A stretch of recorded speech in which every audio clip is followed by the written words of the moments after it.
El viento gélido del Báltico azotaba las costas de Peenemünde con una ferocidad que parecía querer arrancar los secretos enterrados bajo el hormigón de aquel polígono maldito. En la penumbra del amanecer, la silueta de la nueva joya de la corona del programa de armamento, un proyectil de proporciones titánicas, diseñado para burlar la gravedad y llevar la muerte a continentes distantes, se alzaba contra el cielo gris como un monolito dedicado a la soberbia humana. El aire estaba impregnado de un olor acre, una mezcla de alcohol etílico, oxígeno líquido y el sudor frío de los cientos de operarios que, bajo la mirada implacable de los fusiles, ultimaban los detalles de un lanzamiento que debía cambiar el curso de la historia. No era solo una prueba técnica, era una exhibición de poder absoluto ante la plana mayor del mando de las SS. Una congregación de generales y estrategas que aguardaban en el búnker de observación principal, ansiosos por ver cómo su arma de venganza reclamaba el dominio de los cielos. Dentro del búnker, la atmósfera era sofocante, cargada con el humo del tabaco caro y la arrogancia de hombres que se creían arquitectos de un nuevo orden mundial. 3 generales, cuyas condecoraciones brillaban bajo la luz eléctrica, comentaban con desdén la supuesta inferioridad de la tecnología enemiga, mientras sus ojos permanecían fijos en los gruesos cristales blindados que daban a la plataforma de lanzamiento. El suelo comenzó a vibrar con un rugido sordo, una frecuencia baja que hacía tintinear las copas de cristal y oprimía los pulmones de los presentes. En el exterior, la base de la cohete se convirtió en un infierno de fuego blanco. La mole de acero, impulsada por miles de caballos de fuerza, comenzó a despegarse de la tierra con una lentitud majestuosa, desafiando las leyes de la naturaleza, bajo una columna de humo que oscurecía el horizonte. Sin embargo, el triunfo se desvaneció en el preciso instante en que la trayectoria comenzó a desviarse de la perfección matemática esperada. Apenas unos segundos después de haber abandonado la rampa, cuando el proyectil debía iniciar su ascenso vertical hacia la estratosfera, un espasmo violento sacudió su estructura aerodinámica. En lugar de perforar las nubes, la nariz del cohete se inclinó de forma errática, trazando un arco parabólico que desafiaba toda lógica de control. El pánico, una emoción ajena a aquellos generales hasta ese momento, inundó el búnker cuando comprendieron que la bestia de acero que acababan de engendrar se había vuelto contra sus propios creadores. El cohete, cargado con toneladas de combustible volátil, se precipitó hacia el suelo con una furia ciega, apuntando con precisión milimétrica hacia el corazón del centro de mando. El impacto no produjo un estallido común, sino una aniquilación absoluta. Una esfera de fuego incandescente devoró el hormigón armado, convirtiendo el búnker de observación en una tumba de hierro retorcido y ceniza. La élite de los ingenieros militares y los 3 generales, los cerebros que debían coordinar la destrucción de ciudades enteras, fueron borrados de la existencia en una fracción de segundo, antes de que el sonido de la explosión pudiera siquiera ser procesado por sus oídos. El silencio que siguió a la catástrofe solo fue roto por el crepitar de los restos envueltos en llamas y el lamento del viento costero. En ese escenario de desolación, nadie podía imaginar que el origen de aquel desastre no residía en una falla mecánica fortuita, sino en la mente de una sola mujer, que meses atrás había decidido que el conocimiento era el arma más letal de todas. Exactamente 7 meses antes de que el cielo de Peenemünde se tiñera de rojo, la realidad de la guerra se sentía de forma muy distinta en los muelles de control de la base secreta. Hannah, una mujer cuya juventud parecía haber sido consumida por una seriedad impropia de sus años, se encontraba frente a las imponentes puertas de hierro del complejo. Vestía un abrigo gris, humilde y funcional, que la hacía parecer una sombra más entre el flujo constante de personal administrativo. En su mano derecha apretaba con una fuerza que hacía palidecer sus nudillos un objeto que para cualquier guardia era una herramienta de trabajo rutinaria, pero que para ella era una llave hacia la retribución. Un logaritmo de tablas matemáticas, un manual de cálculo con las esquinas desgastadas y las páginas impregnadas de un estudio obsesivo. Su entrada en la base fue un triunfo de la invisibilidad. Bajo la identidad de Lota, una supuesta refugiada del Este con referencias impecables de una oficina regional de trabajo, Hannah se presentó como una asistente modesta para el departamento de cálculo de trayectorias. En un entorno dominado por hombres que veían a las mujeres como meros accesorios para la mecanografía o el servicio de café, Hannah cultivó una imagen de eficiencia silenciosa y sumisión intelectual. Sabía que su mayor protección era el desprecio que aquellos ingenieros sentían por cualquier mente que no portara un uniforme. Se convirtió en la sombra del buró de cálculos, esa empleada diligente que se quedaba hasta tarde verificando interminables columnas de números, mientras los grandes diseñadores celebraban sus avances con brindis de coñac. El departamento de cálculo era un laberinto de papel, reglas de cálculo y ruidos de máquinas de sumar que nunca descansaban. Allí, en el silencio de las naves donde se decidía el ángulo de ataque de las armas del futuro, Hannah comenzó su labor de sabotaje intelectual. No necesitaba explosivos ni cables cortados. Su campo de batalla eran las ecuaciones de segundo orden y las tablas de resistencia de materiales. Con una paciencia que solo el dolor más profundo puede forjar, empezó a introducir errores infinitesimales en las constantes de navegación. Era una labor de precisión microscópica. Un decimal desplazado en el cálculo de la presión de las válvulas de combustible. Una variación mínima en el centro de gravedad del motor para el momento de la máxima resistencia dinámica. Cada vez que Hannah deslizaba su regla de cálculo o anotaba un resultado en los libros oficiales, sentía el peso de las vidas que habían sido borradas por las pruebas anteriores de aquellas mismas armas. Recordaba el laboratorio de su padre, un matemático brillante cuya vida fue extinguida por el régimen al negarse a colaborar en el perfeccionamiento de la muerte aérea.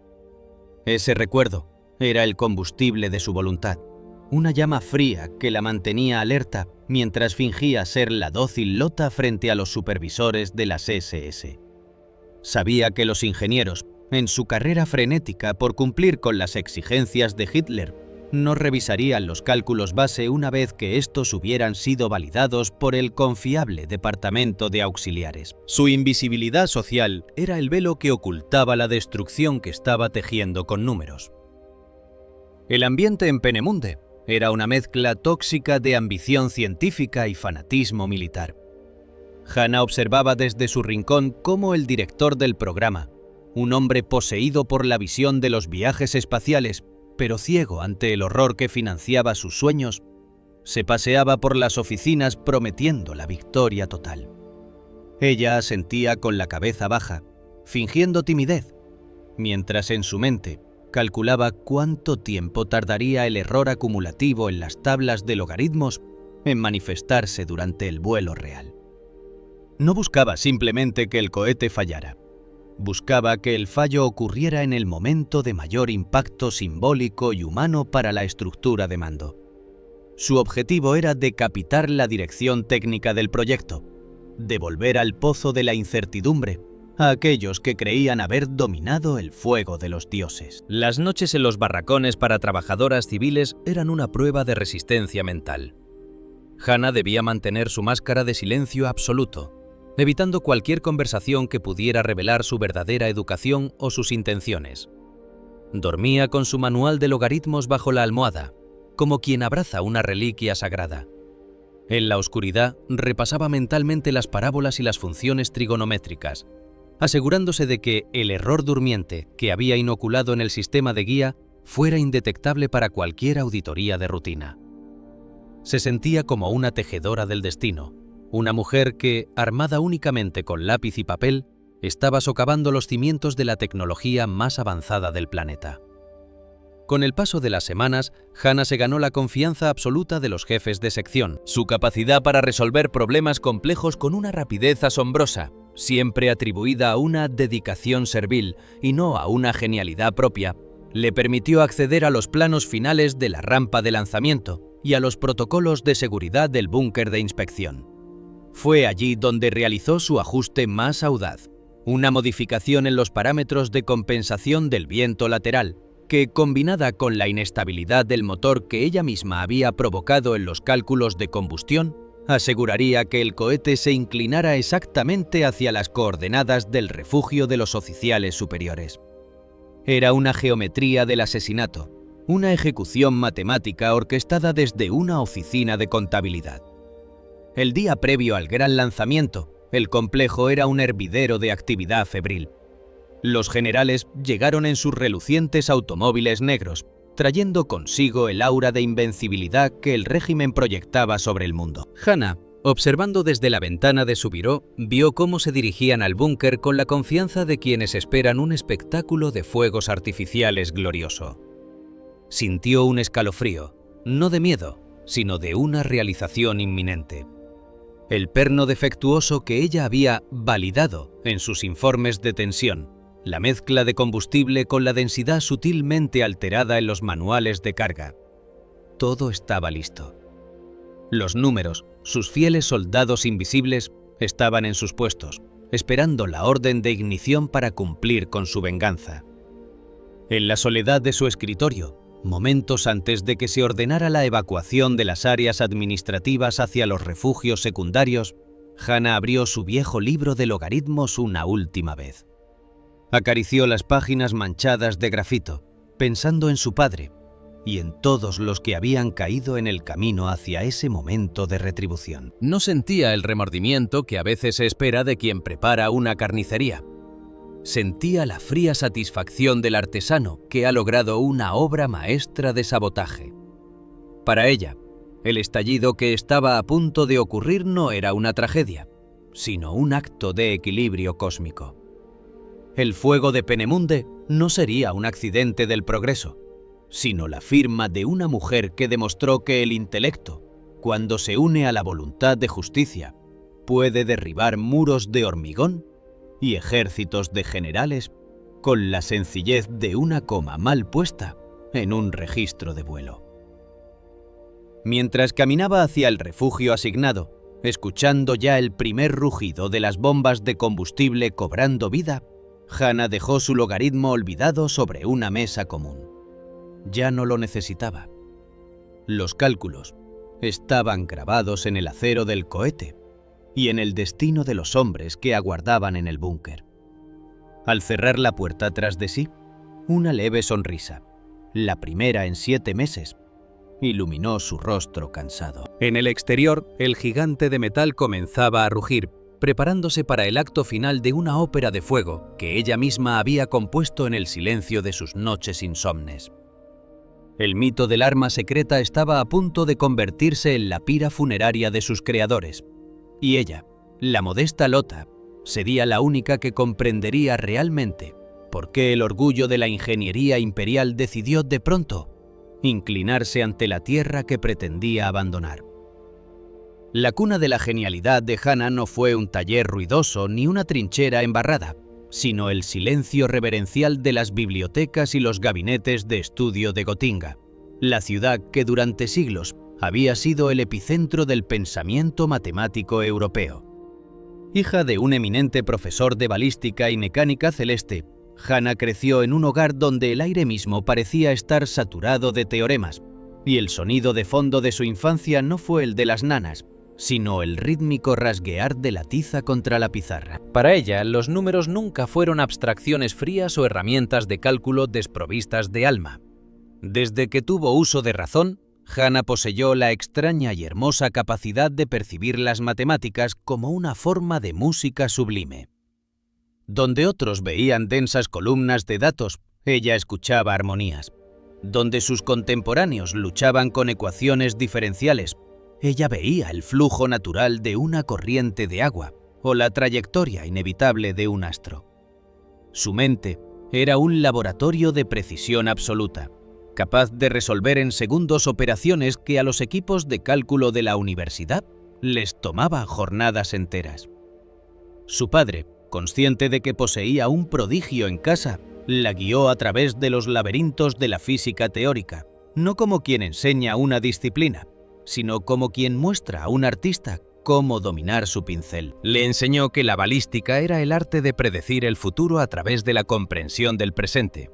El peso, la velocidad, la rotación y la resistencia del aire eran los hilos con los que se tejía el destino de cualquier objeto lanzado al cielo.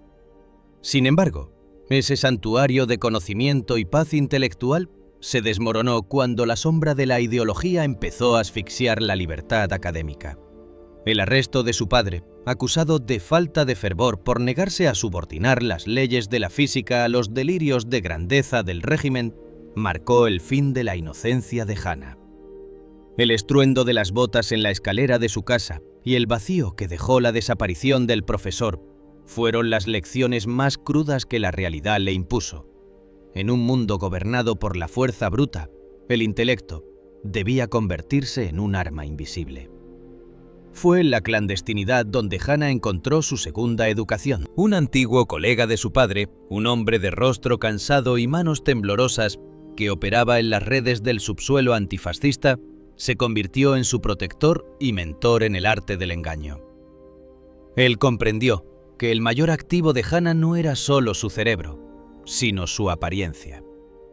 Bajo su tutela, la joven brillante y vivaz fue sepultada bajo la identidad de Lotta, una huérfana de provincias, lenta de reflejos y de espíritu dócil, cuya única aspiración era ser útil en las tareas más mundanas de la administración estatal. El mentor le enseñó la disciplina de la mediocridad, a caminar con los hombros hundidos para restarse importancia, a hablar con frases cortas y vacilantes, y, sobre todo, a apagar el brillo de comprensión en sus ojos cada vez que se encontraba frente a una autoridad. Para sobrevivir y golpear, le decía él en los refugios iluminados por velas, debes convertirte en una mota de polvo en su maquinaria. Sé la ratoncita gris que nadie nota mientras se come los cimientos del edificio.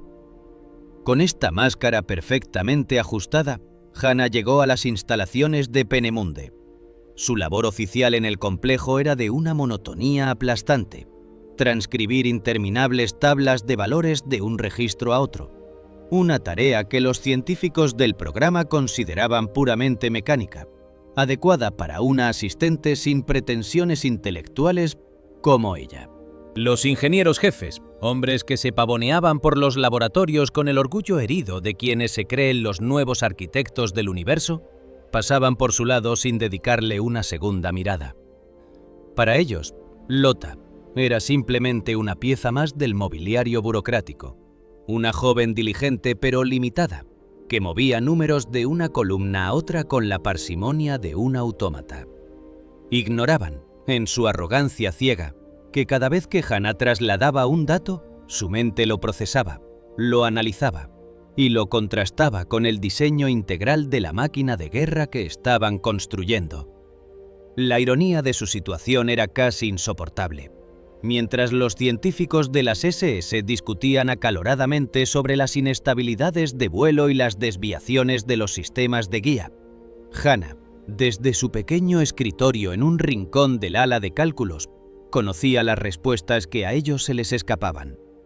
Ella comprendía la física del cohete con una profundidad mística. Sabía que el corazón de la bestia no era su motor rugiente ni su blindaje externo, sino el delicado entramado de los giroscopios, los instrumentos de precisión que debían mantener al proyectil en su curso mientras atravesaba las diferentes densidades de la atmósfera.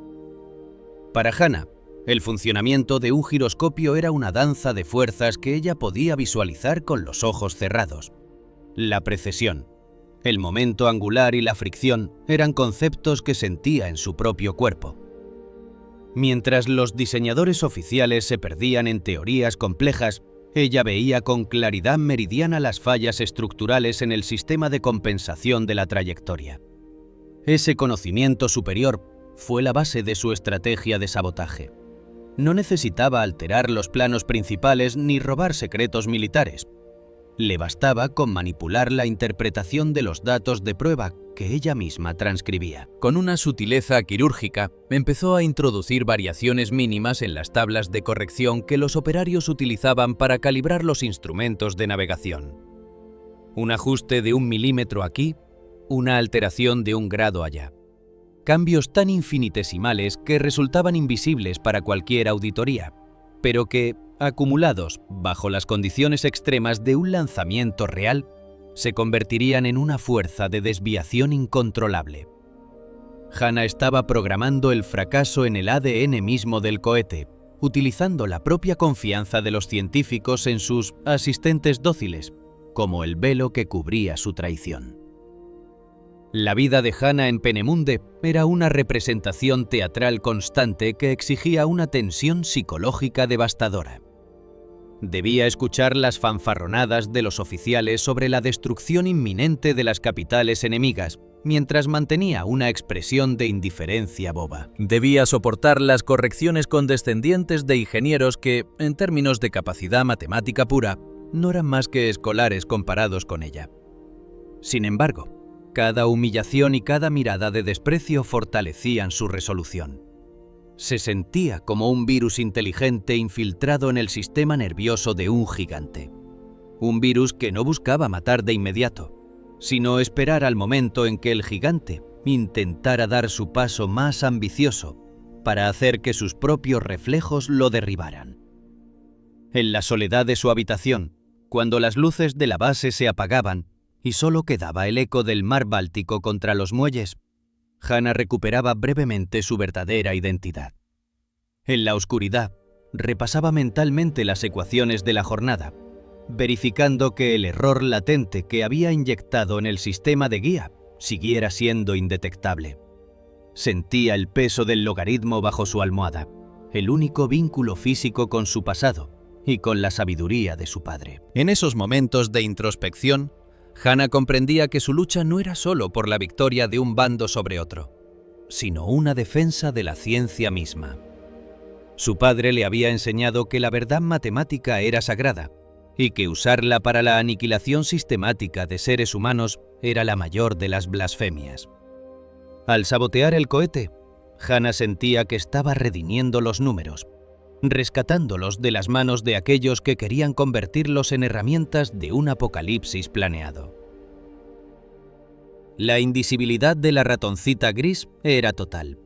Nadie sospechaba de la joven que siempre llegaba puntual, que nunca se quejaba de la carga de trabajo y que parecía tener una capacidad infinita para soportar el aburrimiento de la transcripción de datos. Incluso cuando los ingenieros se frustraban por pequeñas inconsistencias en los resultados de los modelos a escala, Hannah permanecía en la periferia, ofreciendo una sonrisa tímida y una disculpa por su torpeza al pasar las hojas, distrayendo así cualquier intento de análisis profundo. Ella era la maestra de la distracción, la sombra que desviaba la atención de lo esencial. Su comprensión de la psicología del opresor era tan aguda como su comprensión de la balística. Sabía que los hombres que se creen superiores son los más fáciles de engañar, porque su vanidad les impide concebir que alguien que consideran inferior pueda ser más inteligente que ellos. Con el tiempo, Hannah se convirtió en una experta en la anatomía del miedo institucional.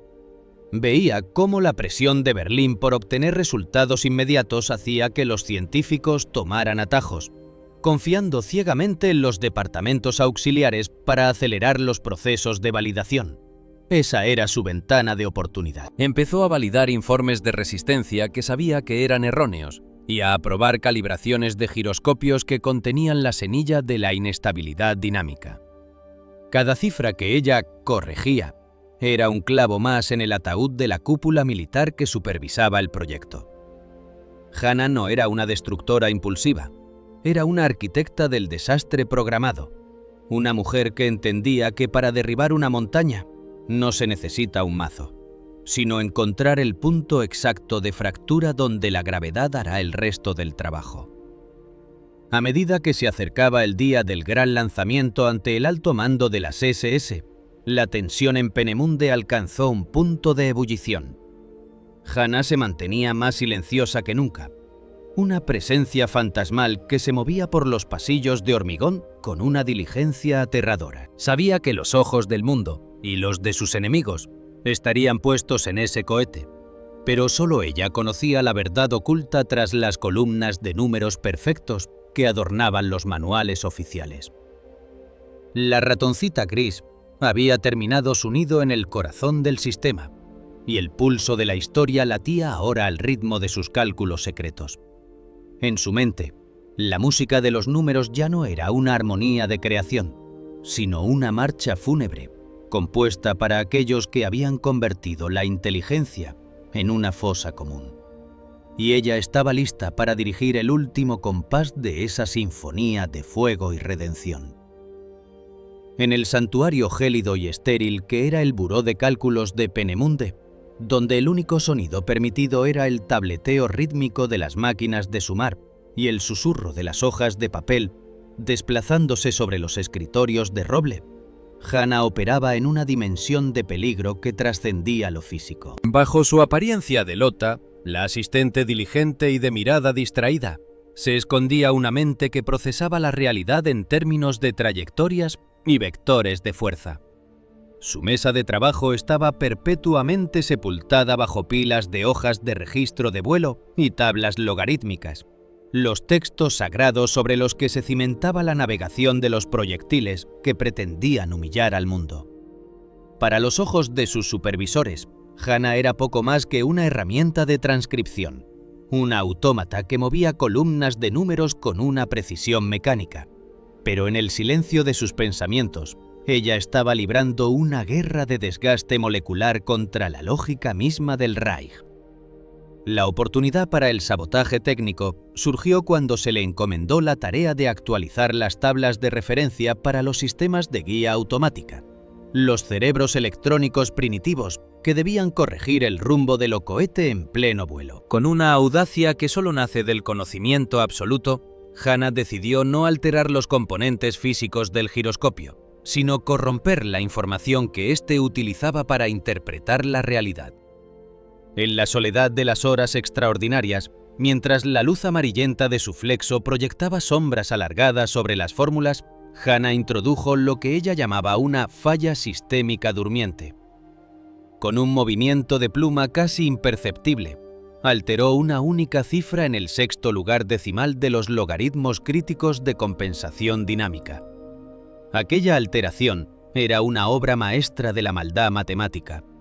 Un error en el sexto decimal resultaba completamente invisible durante las pruebas de estática y en los lanzamientos de baja velocidad, donde las correcciones del piloto automático eran mínimas y entraban dentro de los márgenes de tolerancia aceptados. Sin embargo, Hannah sabía, gracias a las enseñanzas de su padre sobre la mecánica de fluidos y la aerodinámica supersónica, que en el instante en que el cohete alcanzara su velocidad crítica y la atmósfera se volviera una barrera sólida de fricción, ese pequeño decimal se amplificaría exponencialmente.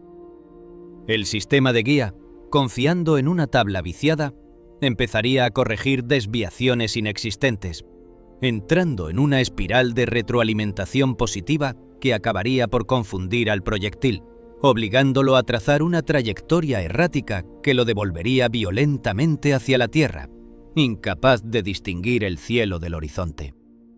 Era una trampa de lógica pura, un veneno abstracto, inyectado en el sistema nervioso de la máquina.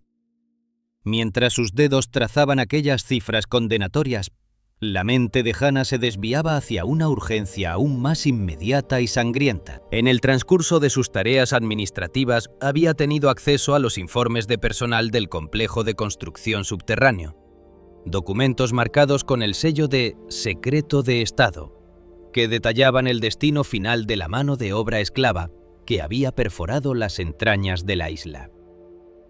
Con una náusea contenida, leyó las listas de utilización de excedentes, eufemismo burocrático para la ejecución masiva de 2000 prisioneros que, habiendo terminado la construcción de las rampas de lanzamiento, eran considerados ahora una carga logística y un riesgo para la seguridad. Para los burócratas de las SS, aquellos hombres no eran más que cifras que debían ser restadas del inventario antes de la gran inspección final. Hannah sintió el peso de aquellas 2000 almas oprimiendo su pecho. Sabía que no podía enfrentarse a los guardias ni abrir las celdas, pero comprendía que en ese imperio de papel la tinta era a menudo más poderosa que la pólvora. Aprovechando una ausencia prolongada del director técnico del programa, un hombre cuya firma era la ley absoluta en Peenemünde, Hannah se deslizó en su despacho privado bajo la excusa de entregar un informe de urgencia. Con los sentidos agudizados por un terror que la hacía sentir cada vibración del edificio, localizó el sello oficial y el papel timbrado del alto mando. En un acto de audacia que le habría costado la vida en el acto, redactó una orden secreta, imitando con una perfección aterradora la caligrafía del gran diseñador de cohetes. En el documento, Hannah declaraba que aquellos 2000 prisioneros eran, por un capricho del destino y la necesidad técnica, portadores de conocimientos críticos sobre las nuevas mezclas de combustibles hipergólicos. Argumentaba que su ejecución sería un acto de negligencia científica imperdonable, pues solo ellos conocían los matices de la manipulación química necesarios para evitar explosiones en la rampa de carga. La orden exigía el traslado inmediato de los detenidos a un complejo recién creado bajo su propia jurisdicción administrativa, el Bloque Especial número 4. Este lugar, que en realidad solo existía en el laberinto de carpetas que Hannah gestionaba, fue definido como una zona de cuarentena técnica con raciones de supervivencia reforzadas, diseñadas para mantener la capacidad intelectual de los supuestos expertos. Al estampar el sello oficial y falsificar la firma con un trazo firme, Hannah estaba creando un fantasma burocrático, una burbuja de seguridad dentro del epicentro del horror. Sabía que los oficiales de transporte, acostumbrados a obedecer órdenes firmadas por el escalafón superior sin cuestionar su lógica, no se atreverían a interferir en un traslado calificado como vital para el éxito del arma secreta. Aquella noche, vio a través de las rejillas del buró cómo los camiones de transporte se llevaban a los hombres lejos de las cámaras de gas improvisadas, dirigiéndolos hacia el sector del Bloque 4, un recinto apartado que ella había blindado con mentiras y procedimientos reglamentarios. Había logrado convertir la propia obsesión del régimen por la eficiencia técnica en un escudo para los condenados. El agotamiento psicológico de Hannah empezaba a manifestarse en un temblor casi imperceptible en sus manos, que solo lograba ocultar entrelazándolas bajo su escritorio. La dualidad de su existencia era una tortura constante. Debía sonreír con timidez ante los comentarios degradantes de los oficiales, mientras sus oídos captaban los ecos lejanos de los disparos de prueba en la costa. Cada número que alteraba en las tablas logarítmicas le recordaba que estaba fabricando una muerte colectiva para sus opresores, mientras que cada nombre que salvaba en las listas de transporte era una pequeña victoria contra el olvido. Se sentía como una equilibrista caminando sobre un hilo de seda tendido sobre un abismo de llamas, sabiendo que el menor error en su fachada de lota, la ratoncita gris, derrumbaría todo el edificio de su resistencia. Hannah pasaba las horas muertas del turno de noche revisando una y otra vez las hojas de ruta de los suministros químicos, asegurándose de que el rastro del Bloque 4 estuviera enterrado bajo montañas de facturas y solicitudes de mantenimiento irrelevantes. Había aprendido que la mejor forma de esconder algo a la vista de los nazis era rodearlo de una burocracia tan densa y aburrida que ningún inspector se sintiera tentado a profundizar en ella. Ella era la guardiana de ese cementerio de papel donde los vivos se hacían pasar por piezas de repuesto. Y cada día que pasaba sin ser descubierta era un milagro, que atribuía a la arrogancia ciega de quienes creían que una mujer joven era incapaz de comprender la magnitud del juego que se estaba librando. La presión en la base aumentó drásticamente cuando se anunció la fecha definitiva para la demostración ante el mando de las SS.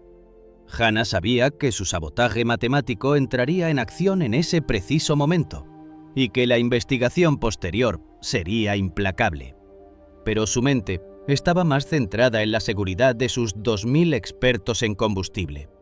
Había redactado protocolos de aislamiento que impedían que cualquier guardia se acercara al Bloque 4 sin un permiso especial firmado por ella misma en nombre de la dirección técnica, alegando riesgos de contaminación volátil. Estaba usando el miedo al fracaso tecnológico para proteger a los más vulnerables, convirtiendo la paranoia del sistema en su mejor aliada. En las raras ocasiones en que Hannah podía salir de las oficinas para caminar cerca de la costa, bajo la vigilancia de las torres, miraba hacia el horizonte del Báltico y se preguntaba si alguna vez volvería a ser Hannah de nuevo. El nombre de Lotta se le pegaba a la piel como una pátina de hollín, y a veces tenía que el silencio absoluto al que se había condenado terminara por devorar su propia alma. Pero entonces recordaba el rostro de su padre y la música de los números que él le había enseñado a escuchar, y comprendía que su sacrificio era una nota necesaria en una sinfonía de liberación mucho más grande. El sabotaje de Peenemünde no era solo un acto de venganza personal, era una purga intelectual, un intento de salvar la integridad de la ciencia de las manos de aquellos que la habían prostituido. La noche antes del lanzamiento, Hannah regresó a su escritorio y abrió su manual de logaritmos por la página donde residía el error fatal. Acarició la cifra alterada con la punta de los dedos, sintiendo la potencia latente de ese pequeño trazo de tinta. Ese decimal era su testamento. La prueba de que el intelecto no puede ser encadenado sin consecuencias. Sabía que al amanecer, el gigante de acero rugiría y buscaría el cielo, solo para encontrarse con la traición matemática que ella había tejido en su núcleo. Y mientras el fuego consumía la plataforma, ella se aseguraría de que la orden de evacuación del bloque 4 estuviera lista para ser ejecutada en medio del caos, salvando a sus protegidos antes de que la sospecha cayera sobre ella. Hannah, la sombra silenciosa de los cálculos, estaba lista para ver cómo su música de destrucción y vida alcanzaba su clímax bajo el cielo gris de Peenemünde. El estruendo de la explosión en Peenemünde no fue el final de la tragedia, sino el preludio de una cacería humana, cuya ferocidad no tenía precedentes en la historia del complejo.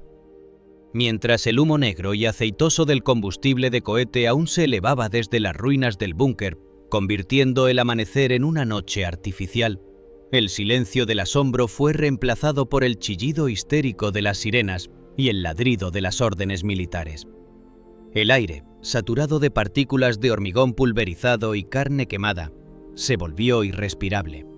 Pero para Hannah, oculta tras la ventana de su buró de cálculos, el peligro real no era el fuego exterior, sino la gélida eficiencia de los hombres que empezaban a emerger de entre las sombras. La Gestapo, escoltada por un destacamento de ingenieros de campo que no habían estado presentes en la inspección, no perdió tiempo en lamentos.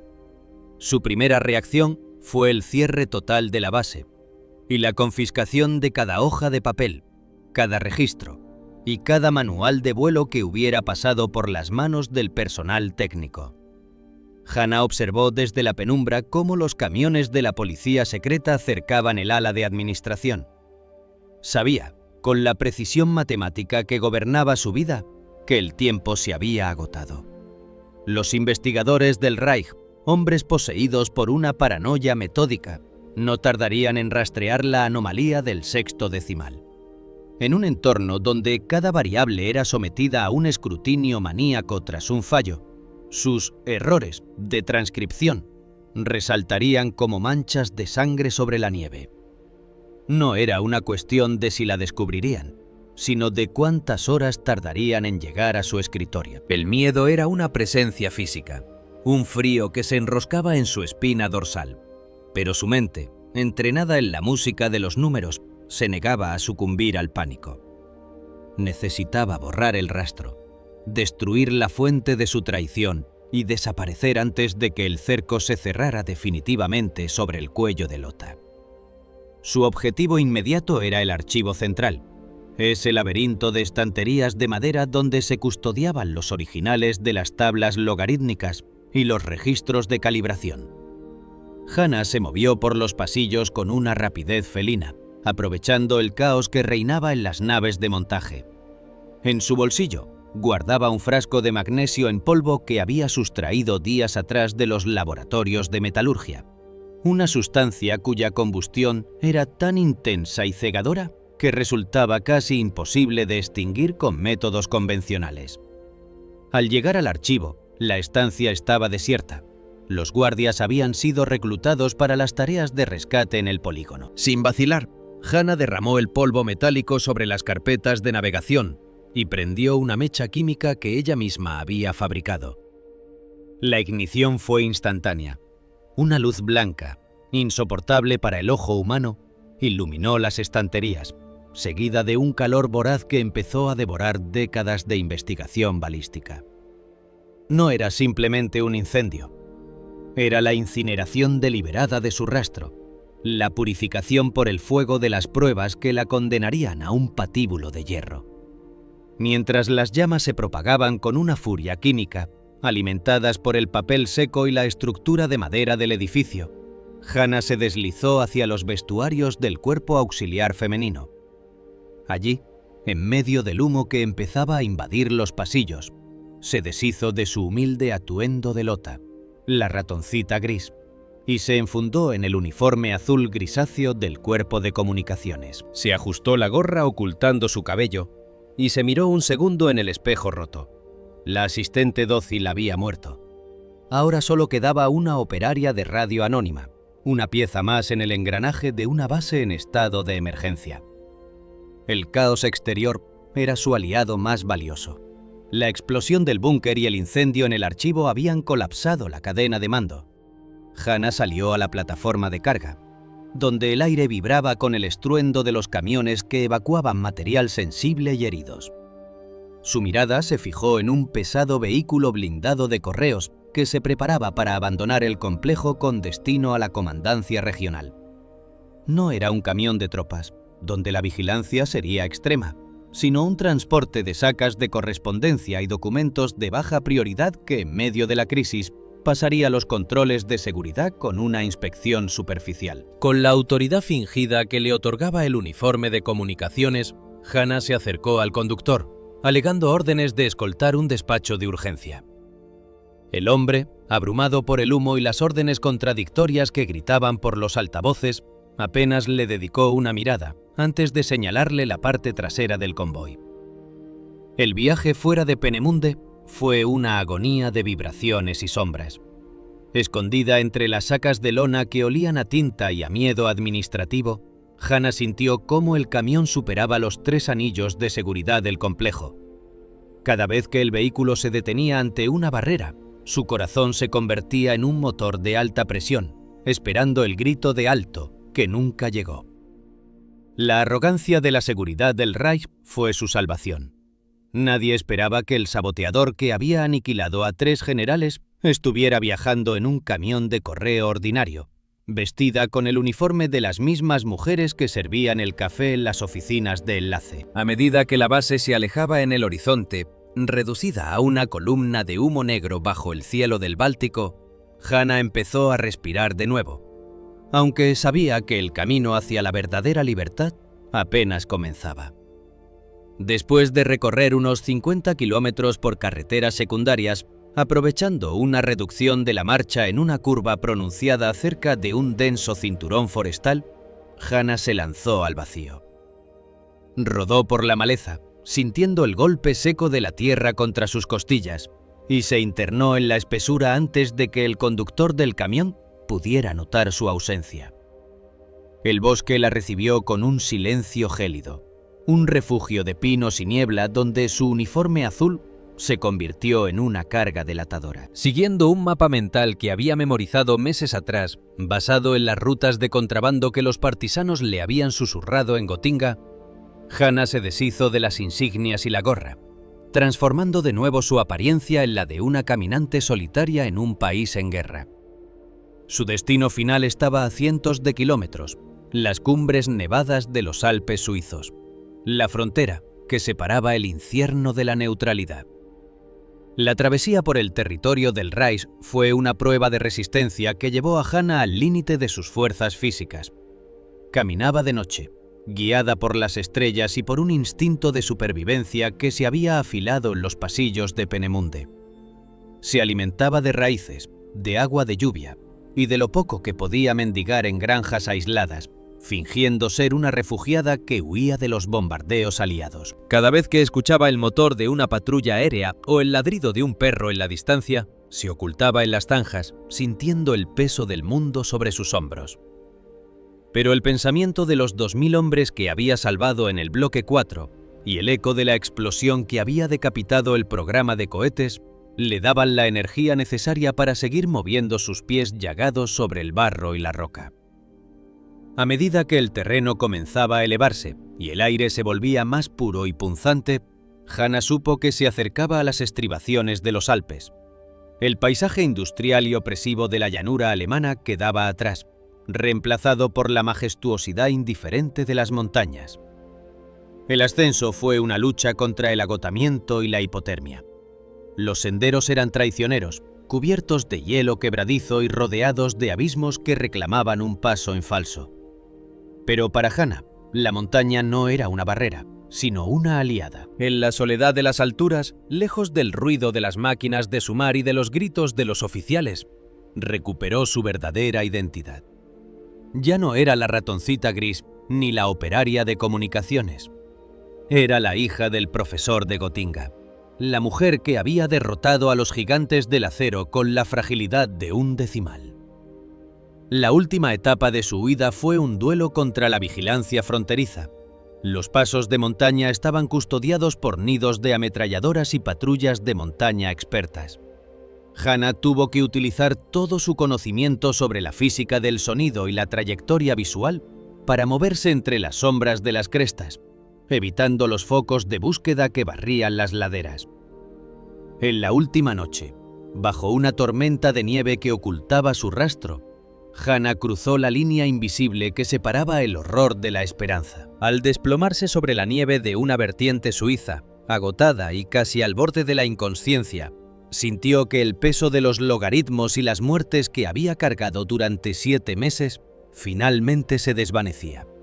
La música de los números volvía a ser pura, una armonía de silencio y paz en el techo del mundo. Hanna se quedó inmóvil, dejando que los copos de nieve cubrieran su rostro.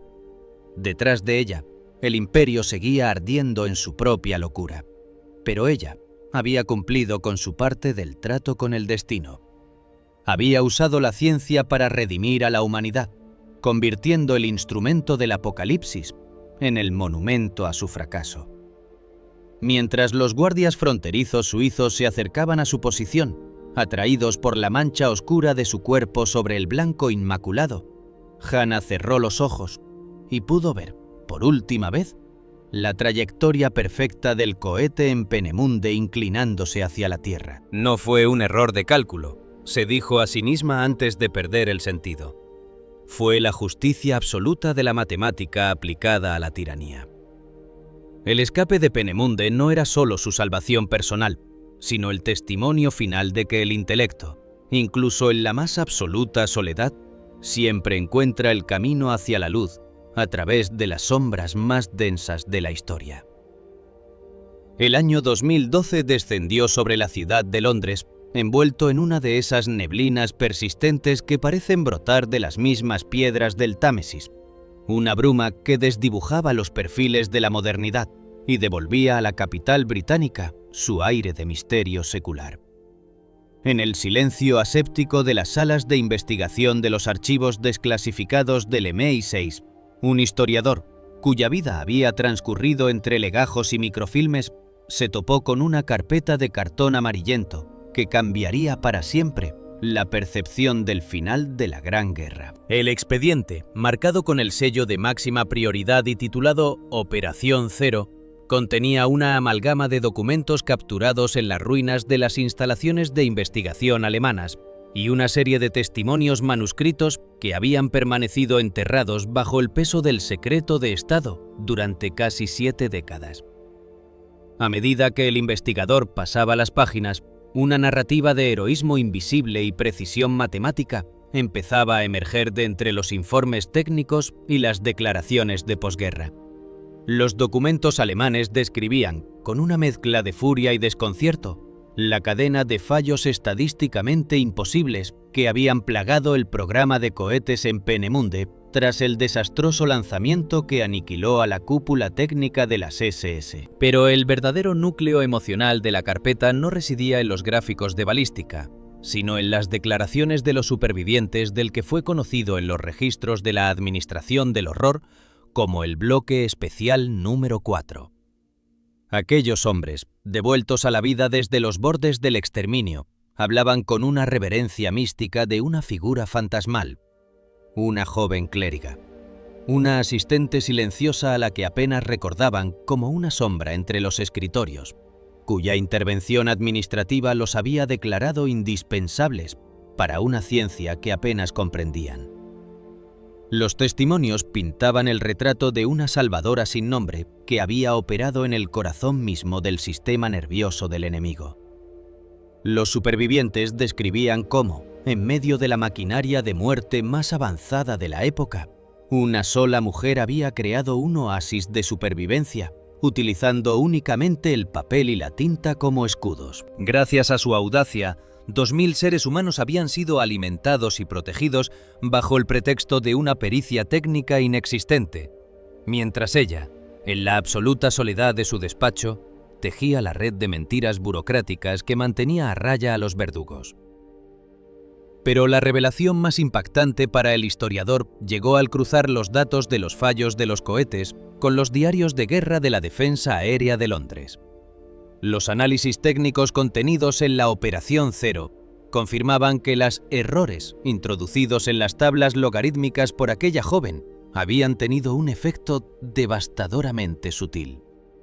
No destruyeron el programa de inmediato, lo cual habría provocado una investigación inmediata, sino que lo sumergieron en un laberinto de correcciones erróneas y ajustes inútiles. Aquella alteración en el sexto decimal, imperceptible para los ojos de los genios del Reich, había retrasado el inicio de los ataques masivos con cohetes sobre Londres por un periodo crítico de 6 meses. En el tablero estratégico de 1944, medio año era una eternidad. Fue el tiempo necesario para que las fuerzas aliadas consolidaran sus posiciones en Europa y destruyeran las rampas de lanzamiento antes de que pudieran escupir su fuego apocalíptico de forma sistemática sobre la población civil.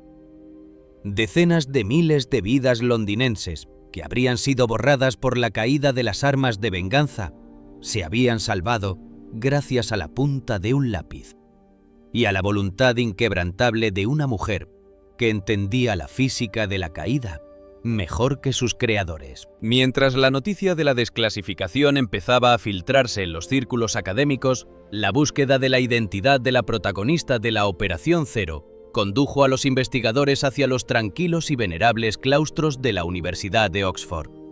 Allí, durante décadas, una mujer llamada Hannah había vivido una existencia de una sencillez casi monástica, ocupando la cátedra de matemáticas aplicadas con una distinción silenciosa.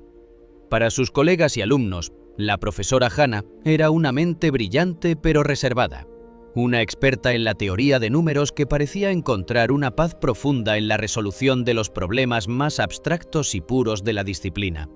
Nadie en la facultad, ni siquiera sus amigos más cercanos, sospechaba que tras su mirada serena y sus manos marcadas por la artritis, se escondía la mayor saboteadora que el siglo XX hubiera conocido. Hannah había pasado su vida en Oxford rodeada de libros y del murmullo constante de la piedra arenisca calentada por el sol.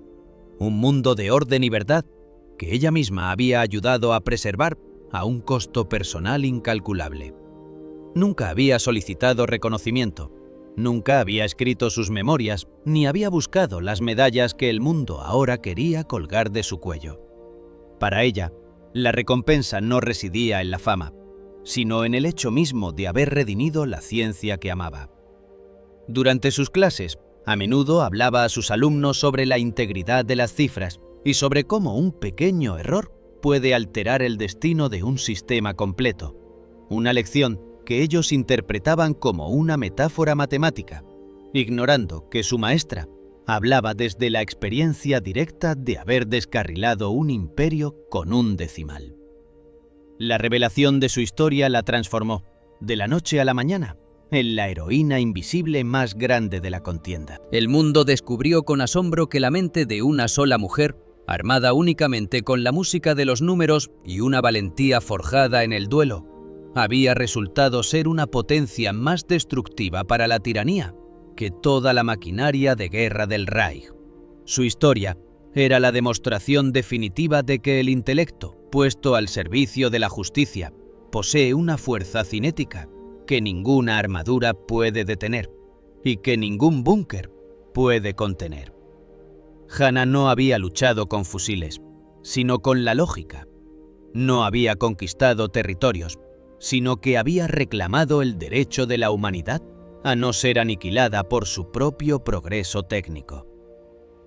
En sus últimos años, cuando la prensa y los dignatarios rodeaban su pequeña casa en Oxford buscando una declaración heroica, Hannah se limitaba a sonreír con una humildad que desarmaba a los más persistentes. Sus pensamientos solían regresar, no al fuego de Peenemünde ni al frío de los Alpes, sino a la imagen de su padre en el estudio de Gotinga, recordándole que la verdad matemática es la única que no puede ser corrompida por el odio. Sentía que su vida había sido una larga ecuación que finalmente había encontrado su resolución perfecta. La paz que disfrutaba en el crepúsculo de su existencia era la paz de quien sabe que, en el momento más oscuro de la historia, no permitió que su mente se convirtiera en cómplice de la destrucción. El legado de Hannah quedó grabado no solo en los libros de historia, sino en la misma estructura de la ciudad que ella salvó sin que nadie lo supiera. Cada calle de Londres que permaneció en pie, cada familia que no fue destrozada por el impacto de un cohete invisible, era un testimonio vivo de su intervención secreta. El historiador que descubrió la carpeta en el MI6 comprendió que la guerra no solo se había ganado en las playas de Normandía o en las ruinas de Stalingrado, sino también en el silencio de un buró de cálculos donde una ratoncita gris decidió que el conocimiento era una herramienta de liberación y no un instrumento de opresión. Hannah falleció poco después de que su historia se hiciera pública, dejando tras de sí un vacío que solo la grandeza de su espíritu podía llenar. En su funeral, celebrado en una pequeña capilla de Oxford, asistieron algunos de los ancianos que habían sobrevivido al Bloque 4, hombres que habían viajado desde todos los rincones del mundo para rendir homenaje a la sombra que les había devuelto la vida. Al mirar su ataúd, cubierto de flores blancas, no veían a una profesora de matemáticas, sino a la general invisible de una resistencia que solo ella comandó. La mujer que había movido los hilos de la historia desde la periferia de la visión enemiga finalmente descansaba, sabiendo que su Operación Cero había sido en realidad la suma infinita de todas las esperanzas que ella se atrevió a proteger con la invencible pureza de su razón. Su nombre, ahora pronunciado con respeto en los pasillos del poder y de la ciencia, quedó como un recordatorio eterno de que frente a la fuerza bruta de las máquinas de muerte, siempre habrá una mente capaz de encontrar el error en el sistema y convertirlo en el cimiento de la libertad.